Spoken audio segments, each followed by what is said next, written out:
दूसरा, मंगलम पाठ में कुल कितना मंत्र संकलित है? ऑप्शन ए है 4, बी है 8, सी है 5 और डी है 3। कौन सा आंसर सही है? कितना आंसर है? तू लोग मुंह बंद करो, बिना मारे में तो पिटा जाएगा।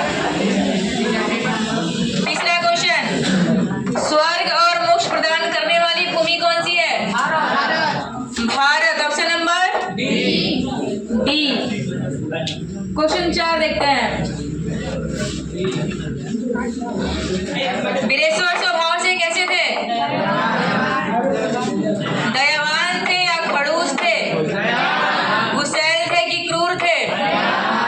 दयावान। Option number B. क्वेश्चन 5, जंतुओं की हृदय रूपी गुफा में क्या स्थित होता है? आत्मा। Option B. 6 नंबर, इनमें से कौन सा काव्य दामोदर गुप्त ने लिखा है? शंकर रचितम, काव्य मीमांसा, कूटनीमत या इनमें से सभी? कौन सा? Option C. 7,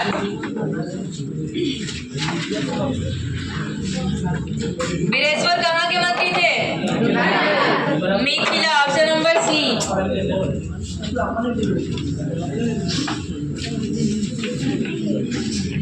पीछे तुम तनी कम दांत दिखाओ, ठीक है? देखिए 8 नंबर, उपनिषद किसको प्रकट करता है?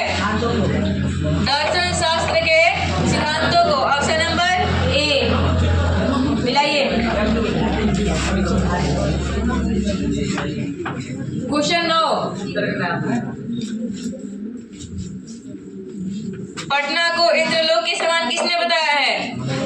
राजशेखर ने, दामोदर गुप्त ने, छमाराव ने या कंपट राय ने? दामोदर गुप्त ने कहा है, ठीक है? परिभूत पुरंदर स्थान और पाटलिपुत्र वैभवम, पटना को उन्होंने इंद्रलोक के समान कहा है। ऑप्शन नंबर हो जाएगा बी। 10 नंबर, आलस कथा को किसने लिखा है? विद्यापति। Option number B. 11, कौन अपना नाम रूप त्याग कर समुद्र में मिल जाती है? नदियां। Option number B. 12, उपनिषद का शाब्दिक अर्थ क्या होता है? ऑप्शन ए है गुरु की बातों का उल्लंघन करना, बी है गुरु से बात करना, सी है गुरु से दूर बैठ के पढ़ना और डी है कि निकट बैठ के पढ़ना। Option number D. 13, पटना किस शब्द से निकला हुआ है?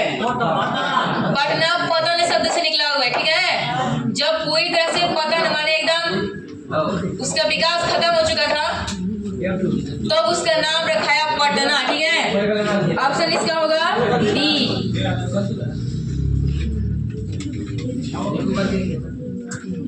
14, मिथिला के मंत्री कौन थे? कौन थे? Option number B. 15, अहम कथमयम कोलाहलम, यह किसकी उक्ति है? इसका मतलब है कि यह शोरगुल कैसा हो रहा है, किसने कहा? ऑप्शन नंबर ए, पहले ने। 16 हो गया। 16 देखिए, वीरेश्वर किसको अन्न और वस्त्र देते थे? गरीबों को, अनाथों को, आलसियों को या सभी को? Option number D. 17, कमुदी महोत्सव कहाँ बनता था? पावापुरी में, कुंडलपुर में, राजगीर में या पटना में? सी, पटना में।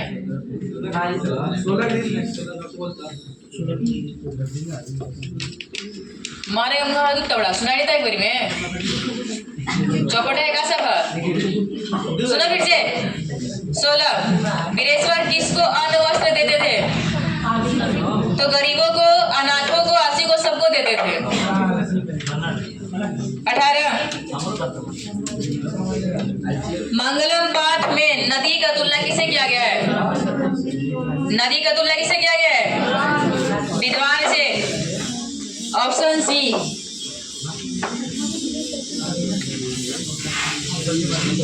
19 उपनिषद के रचनाकार कौन है? राजशेखर, दामोदर गुप्त, क्षमाराव कि कोई नहीं? उपनिषद को लिखा किसने है? ऑप्शन में नहीं है ना? Option D.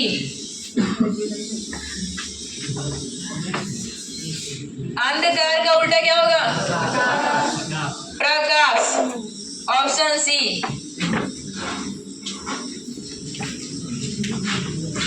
21 इत्सिंग कहाँ गया था? कहाँ से आया था इत्सिंग? चीन से। Option D. 22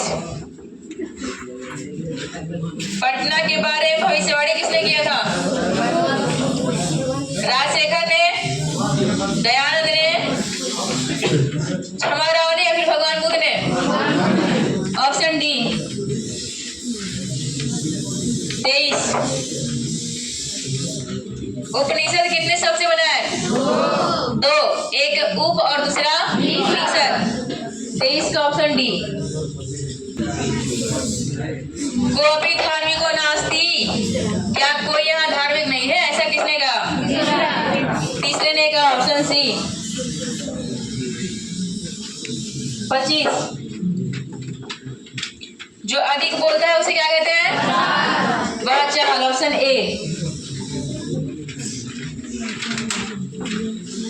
26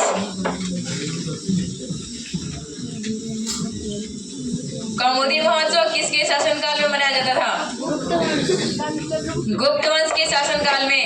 option C.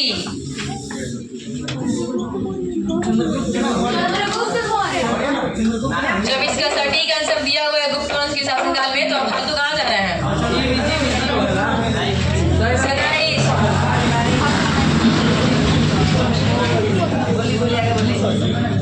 27 किसके समय में पटना का वैभव अत्यंत उत्कृष्ट था? चंद्रगुप्त मौर्य के समय में ना? Option C. हाँ क्या बोलते हैं? बाइक निकल के चिल्लाएंगे नहीं? सुनो ध्यान से। 28 से मिला किसको पार कर देते हैं? मृत्यु को।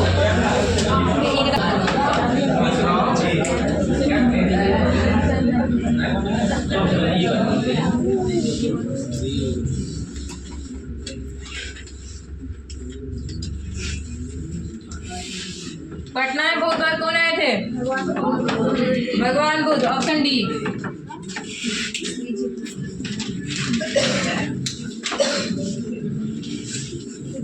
30 नंबर वास्तव में कितने आंशिक है?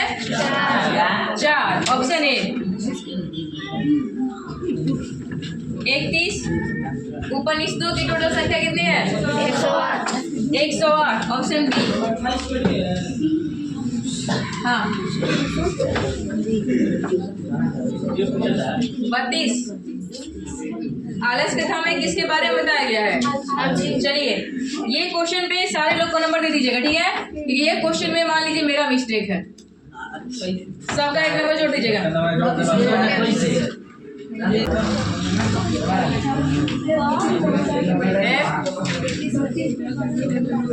काव्य मीमांसा किसने लिखा है? राजशेखर। Option A. 34 बच्चों की गति के लिए कौन होता है? माँ। 35 पटना का इतिहास कितना पुराना है? 2500 वर्ष। Option C. 36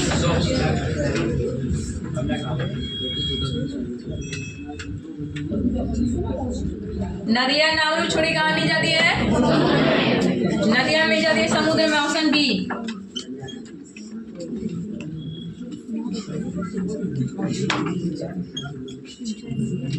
ये कैसा शोरगुल हो रहा है? किसने कहा? पहला ने। Option A. 38। पटना का विकास कितने वर्ष तक किया था? 1000 वर्ष। Option A. 39।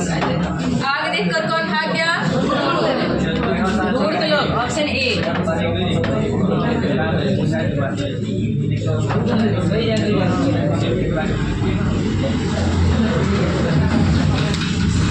40। इनमें से मिथिला का लोकप्रिय किसे कहा जाता है? मैथिली कवि विद्यापति। ऑप्शन इसमें नहीं दिया है तो लिखेंगे डी।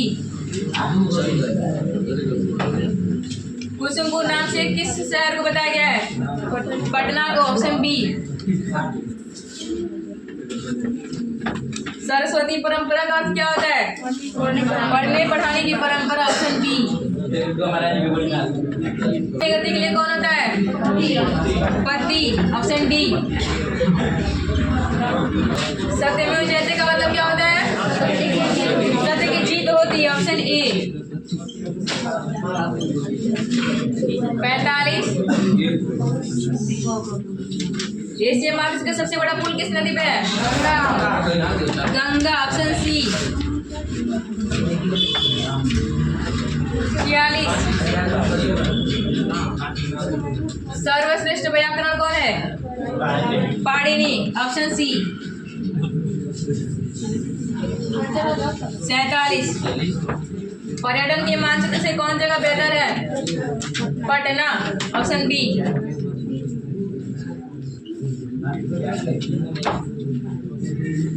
48 है कि आलस-साला में आग क्यों लगवाया गया? परीक्षा लेने के लिए। सेकंड लास्ट क्वेश्चन आज का। पटना का विकास धीरे धीरे किसके शासनकाल में हुआ?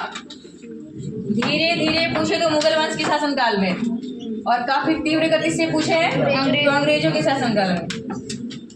पाणिनि ने शिक्षा कहाँ से पाया था? पटना। Option B. चलिए मिला के उसको नंबर लिख दीजिएगा।